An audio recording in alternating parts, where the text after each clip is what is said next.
দেখছেন কলকাতা টিভি, আপনাদের সঙ্গে রয়েছে ভাস্বতী। শুরু করছি গুড মর্নিং কলকাতা। আর গুড মর্নিং কলকাতায় ভাস্বতীর সঙ্গে রয়েছে আমি অভিক। আর শুরুতে অভিক, যে খবরে নজর রাখবো, নারী নির্যাতন, জমি দখল, ইডির উপর হামলা, সন্দেশখালী নিয়ে এখন সব মহলে চর্চা তুঙ্গে। বিজেপির মণ্ডল সভাপতির ভাইরাল ভিডিওর জেরে অস্বস্তিতে পড়েছে গেরুয়া শিবিরও। সাদা কাগজে সই করিয়ে মিথ্যে অভিযোগ দায়েরের দায়ে জেল হেফাজতে বিজেপি নেত্রী। নিম্ন আদালতের রায়কে চ্যালেঞ্জ করে হাইকোর্টে পিয়ালি দাস। রক্ষা কবচে হাইকোর্টের দ্বারস্থ রেখা পাত্র।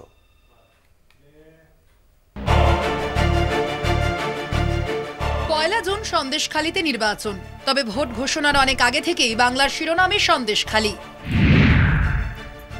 শেখ শাহজাহানের গ্রেপ্তারি, আক্রান্ত ইডি, যাবতীয় মামলার তদন্তে সিবিআই। মহিলাদের উপর অত্যাচার, ধর্ষণের অভিযোগ।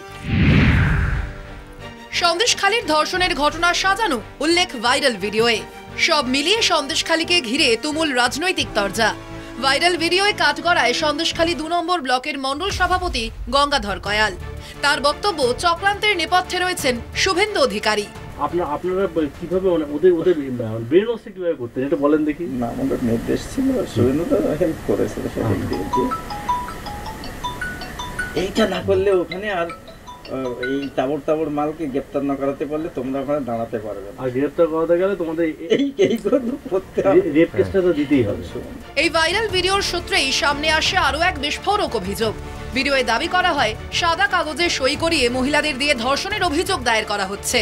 এটা তো পরিষ্কার কথা, মেয়েরা রেপ তো হয়নি, না কোনো মেয়ে কিন্তু রেপ হয়নি, কিন্তু তাদেরকে আপনারা সেটা বুঝিয়েছেন, আপনারা যে বুঝে করিয়েছেন, দাদা এটা কতটা কনভিন্স করলে করানো যায়। ভিডিওয়ে দাবি করা হয় প্রত্যেক মহিলাকে দেওয়া হচ্ছে 2000 টাকাও। আর সেই সূত্রেই নাম উঠে আসে সন্দেশখালীর বিজেপি নেত্রী পিয়ালি দাস এবং বসিরহাটের বিজেপি প্রার্থী রেখা পাত্র। আন্দোলনকারী মহিলাদের যে টাকা পয়সা দেওয়া হয়েছিল অ্যামাউন্ট কি 2000-এর বেশি ছিল। প্রথম জবানবন্দি কি রেখাই অভিযোগ সব প্রথম রেখাই করেছে, আর তারপর ওকে দেখে থেকে বাকি মহিলারা করেছে। এরই মধ্যে মঙ্গলবার আগাম জামিন চাইতে গিয়ে গ্রেপ্তার হন পিয়ালি দাস।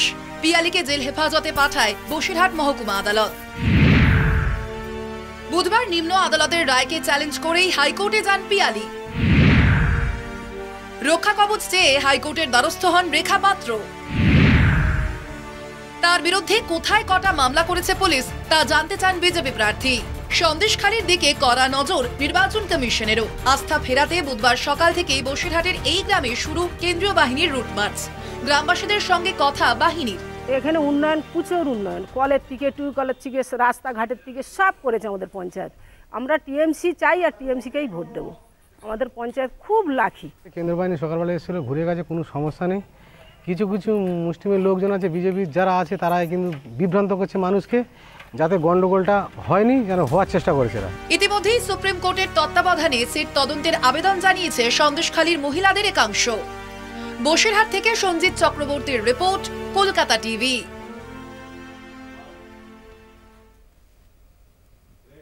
সময় এখন একটা বিরতি। ফিরছি বিরতির পর, সঙ্গে থাকুন। ফিরে এলাম বিরতির পর, আর এরপর যে খবরের দিকে নজর রাখবো, কুলতলিতে সংঘর্ষের ঘটনা। তৃণমূল এবং বিজেপির মধ্যে সংঘর্ষ এবং এই ঘটনাকে কেন্দ্র করেই উত্তেজনা ছড়ায় এলাকায়। ঘটনার জেরে আহত হয়েছেন 2 জন তৃণমূল নেতা। আহত 2 তৃণমূল নেতা এবং তাদেরকে বেধড়ক মারধরের অভিযোগ, একে অপরের উপর হামলার অভিযোগ সামনে আসছে। এবং এই ঘটনায় ইতিমধ্যেই 2 জনকে আটক করে নিয়ে গেছে কুলতলি থানার পুলিশ। আপনাদেরকে সেই ছবি এই মুহূর্তে দেখাচ্ছি, যেখানে কুলতলিতে তুমুল সংঘর্ষের ঘটনা এবং তৃণমূল বিজেপির মধ্যে এই সংঘর্ষ, যেখানে তৃণমূল নেতাকে বেধড়ক মারধর করা হয়েছে, এই অভিযোগই সামনে আসছে। এবং একে অপরের বিরুদ্ধে এই অভিযোগ যে একে অপরের ওপর হামলা করা হয়েছে এবং এই ঘটনার জেরে আহত হয়েছেন 2 জন তৃণমূল নেতা। ইতিমধ্যেই ঘটনার জেরে আরো 2 জনকে আটক করেছে কুলতলি থানার পুলিশ। আপনাদের জানিয়ে রাখবো, কুলতলিতে তৃণমূল বিজেপি সংঘর্ষের ঘটনা, একে অপরের উপর হামলার অভিযোগ সামনে আসছে। ঘটনায় 2 জনকে ইতিমধ্যেই আটক করেছে পুলিশ। তৃণমূল নেতাকে বেধড়ক মারধরের অভিযোগ, আহত তৃণমূল নেতা হাসপাতালে চিকিৎসাধীন। যদিও পাল্টা অভিযোগ আসছে বিজেপির তরফেও, একে অপরের উপর হামলার অভিযোগ সামনে আসছে। ঘটনায় 2 জনকে আটক করেছে কুলতলি থানার পুলিশ। আপনাদেরকে আরেকবার জানিয়ে রাখবো, কুলতলিতে সেখানেই তৃণমূল এবং বিজেপির মধ্যে সংঘর্ষের ঘটনা। দুই রাজনৈতিক দলের সংঘর্ষকে কেন্দ্র করে উত্তেজনা ছড়ায় এলাকায়। ঘটনাস্থলে গিয়ে পৌঁছায় পুলিশ এবং যেমনটা অভিযোগ যে তৃণমূলের কর্মী সমর্থকরা বিজেপির ওপর চড়াও হয়ে হামলা চালায়, অন্যদিকে বিজেপিও পাল্টা অভিযোগ জানিয়েছে। ইতিমধ্যেই ঘটনার জেরে দুজনকে আটক করেছে পুলিশ। রাজু দাস আমাদের প্রতিনিধি রয়েছেন ফোন লাইনে। রাজু, ঠিক কি অভিযোগ সামনে আসছে দু তরফে?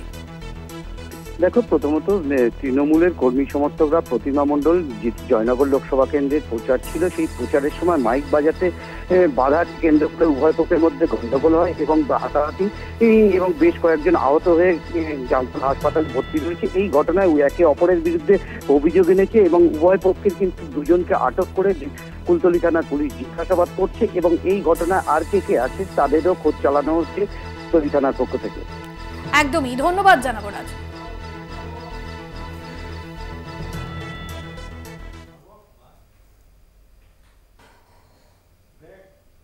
অন্যান্য খবর নিয়ে ফিরে আসছি বিরতির পর, সঙ্গে থাকুন। ফিরে এলাম বিরতির পর, আর এবার যে খবরে নজর রাখবো, বিজেপির যুব মোর্চার নেতার বাড়িতে হামলার অভিযোগ। আলিপুরদুয়ার জেলা হাসপাতালে এই ঘটনার জেরে আহত 3 জন, তারা এই মুহূর্তে চিকিৎসাধীন রয়েছেন এবং আলিপুরদুয়ারের 15 নম্বর ওয়ার্ডের সেখানকার ঘটনা, যেখানে এক বিজেপি নেতার বাড়িতে হামলা চালায় দুষ্কৃতীরা বলেই অভিযোগ। অজয় শাহ এই মুহূর্তে আমাদের সঙ্গে টেলিফোন লাইনে রয়েছেন প্রতিনিধি। অজয়, ঠিক কি ঘটনা ঘটেছে, কি অভিযোগ? মোর্চার সাধারণ সম্পাদক বিশ্বজিৎ বিশ্বাসের বাড়িতে দুষ্কৃতীর হামলার ঘটনা ঘটেছে। গতকাল রাত্রে এই ঘটনা ঘটে আলিপুরদুয়ার জেলার 15 নম্বর সুভাষপল্লী এলাকার এই ঘটনা। আলিপুরদুয়ার জেলা হাসপাতালে ভর্তি রয়েছেন বিজেপি নেতার পরিবারের 3 জন। একজনের অবস্থা গুরুতর রয়েছে। এই ব্যাপারে আলিপুরদুয়ার থানায় অভিযোগ জানানো হয়েছে বিজেপি নেতার পরিবারের তরফে। যেটা জানা গেছে যে বিশ্বজিৎ, যিনি বিশ্বাস, তিনি বিজেপির সঙ্গে যুক্ত রয়েছেন, তাদেরকে নেতাগিরি ছুটিয়ে দেওয়ার হুমকি দেয় ওই দুষ্কৃতীরা। বাড়িতে ঢুকে তার মা, তার দাদা আর ভাগ্নির উপরে আক্রমণ চালায়। আর এই ঘটনায় বাড়ির একজন গুরুতরভাবে আহত রয়েছে, জেলা হাসপাতালে চিকিৎসাধীন রয়েছে। বেশ, ধন্যবাদ তোমায় অজয় শাহ, আমাদের সঙ্গে টেলিফোনে ছিলেন প্রতিনিধি। আপনাদের আরো করে জানিয়ে রাখি, আলিপুরদুয়ারের 15 নম্বর ওয়ার্ডে যেখানে বিজেপির যুব মোর্চার নেতার বাড়িতে তার হামলা চালানো হয়, দুষ্কৃতীদের বিরুদ্ধেই অভিযোগ। এই ঘটনার জেরে ইতিমধ্যেই থানায় অভিযোগ দায়ের করা হয়েছে।